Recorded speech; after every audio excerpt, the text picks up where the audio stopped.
принадлежит и таким же, как и я. Моя игра, здесь правила одни и цель одна. Здравствуйте!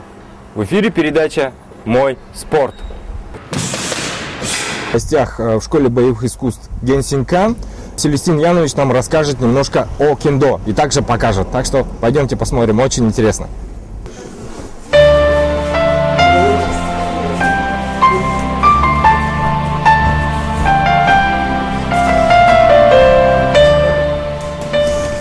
В кендзюцу есть масса вещей, имеется в виду дисциплин, как я иду, мгновенный выход мяча.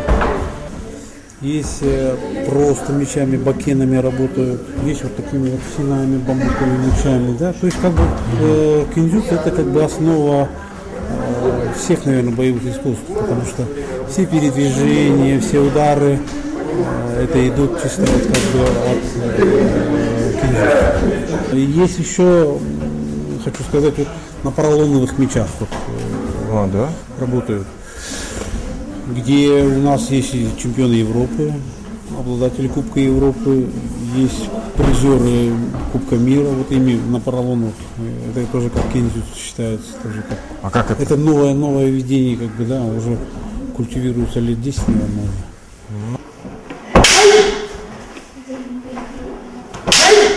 Вот. Это шлем. Мэн? Это одевают на голову. Мэн это голова по-японски. Здесь делают из специальной титановой этого металла. Да? Это бычья кожа. Плетут специально, вот, чтобы она была плотная. Да? Вот этот вот язычок, где вот закрывает шею, кадык, да? Да, и вот тычок сюда, это тоже как бы очко считается. Во время боя, получается, можно сюда даже тыкать, да? Вот. Это вот все натуральная акулья кожа. Акулья кожа? Да.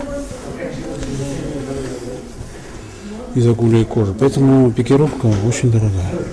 То есть, как бы, дорогой вид спорта, да? Да. Вот он очень плотный. И при ударе в это предплечье, она как бы... Защита хорошая, защита, да? Он демонстрирует настоящим мячом, Сергей, как должен быть мгновенный выход мяча. И вот как легенда гласит, обидчик этого мастера, который убил его отца, он должен был ему отомстить и разрабатывал эту целую систему, чтобы выхватить мяч быстрее, чем его соперник. И годы усиленных тренировок, и он все-таки осуществил свою мечту. И из этого уже стал как бы как вид спорта, как боевое искусство, то есть оно имеет очень серьезные дисциплины. Он имеет тоже как бы свою технику. Да.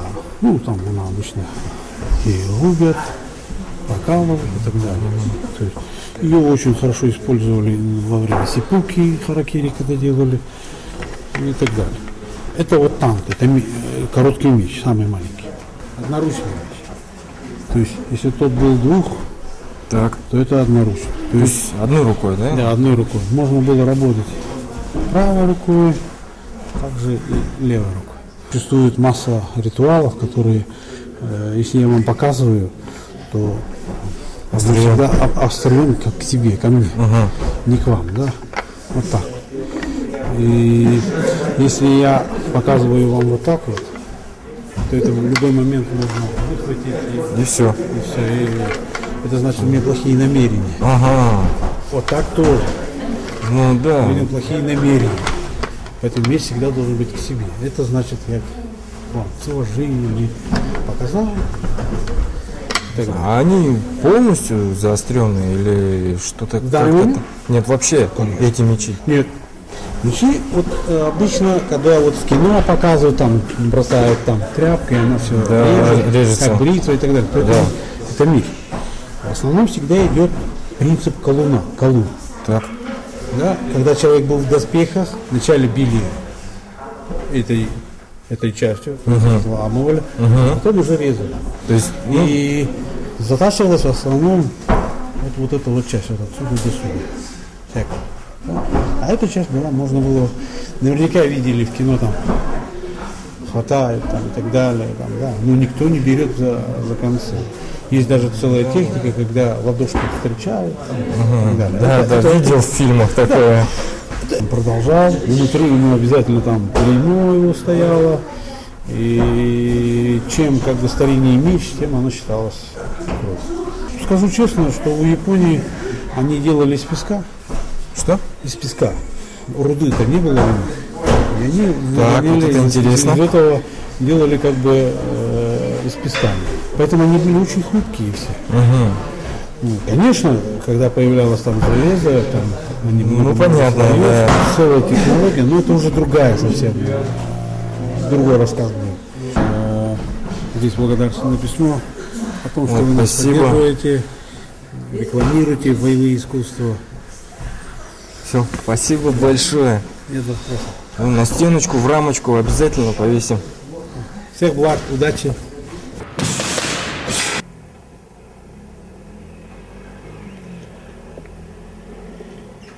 Мы приехали на базу, где будет проводиться чемпионат России по спортингу. Сейчас мы спустимся вниз и посмотрим, как готовятся спортсмены к чемпионату. Как раскидалось, нормально? Нормально. Игорь! Арсенал на!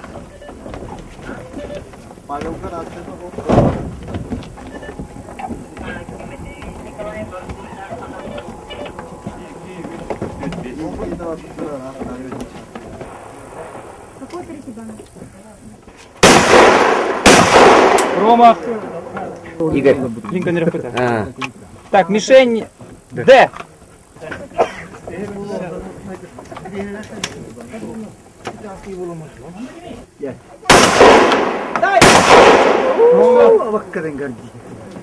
Здравствуйте, Игорь.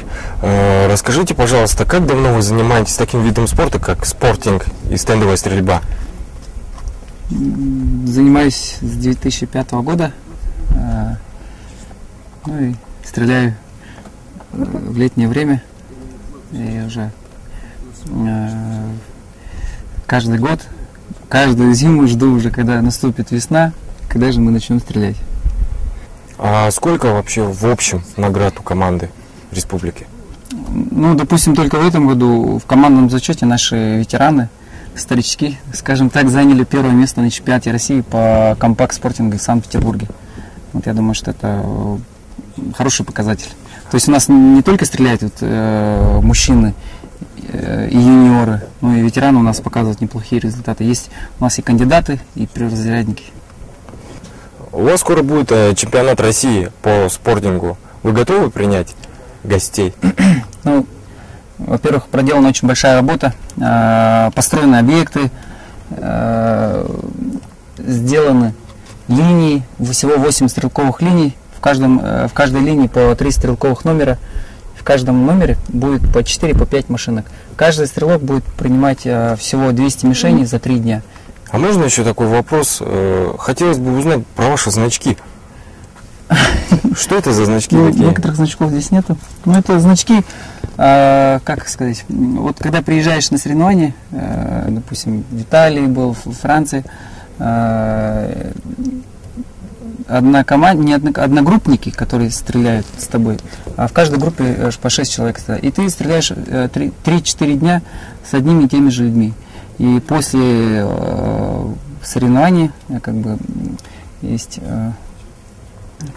как традиция раздавать значки своей страны. Ага. То есть отсюда везешь российские значки, а там получаешь там, итальянские, французские. Обмен такой происходит, да, символический. Чтобы был хороший результат, любой стрелок хочет, чтобы оружие соответствовало тем или иным правилам. Вот, это значит, конечно, более спортивное оружие, желательно итальянского, германского производства. Вот. И, конечно же, от каждого участника требуются средства защиты. Это наушники, кепка и очки. Это обязательная атрибутика, которые должны иметь даже судьи, и операторы, которые судят соревнования. Вот. К судьям отдельно, это отдельный вопрос, потому что у нас судей таковых у нас не было, и мы пригласили главного судью из России Коншина Валерия Павловича, который сейчас в данное время проводит семинары, и после семинара он примет экзамены, после чего лучшим судьям даст квалификацию, после чего они смогут судить соревнования на уровне чемпионата России. Федерация открылась в 2003 году, ну и до сих пор работает и развивается семимильными шагами. 2 раза федерация становилась лучшей федерацией по неолимпийским видам спорта. А в этом году мы федерацию переименовали, и раньше была Национальная федерация спортинга, сейчас стала Национальная федерация стендовой стрельбы и спортинга. То есть мы видим в первую очередь стендовую стрельбу по олимпийским видам спорта. То есть этот чемпионат России даст толчок для развития стендовой стрельбы по олимпийским видам спорта. Мы на открытии чемпионата будем резать ленту и откроем площадку по олимпийским видам стрельбы. Для того, чтобы построить этот стенд, эту площадку, было потрачено очень много сил, так как, чтобы оборудовать здесь площадку, нужно было, во-первых, привлекать опытных людей, которые знают в этом толк, потому что там каждый миллиметр, каждый сантиметр играет очень большую роль. 2 недели назад проходил чемпионат республики. Вот. Я не смог участвовать, потому что работал организатором, и было очень много недостатков. И это была как бы генеральная репетиция к чемпионату России. Вот. Поэтому я положил больше внимания на организацию. Сейчас тоже я работаю как организатор, и мне очень важно, чтобы чемпионат прошел на большом, высоком уровне. Честно говоря, тренировался очень мало, практически не тренировался, но я буду участвовать, так как вхожу в сборную. И надеюсь, что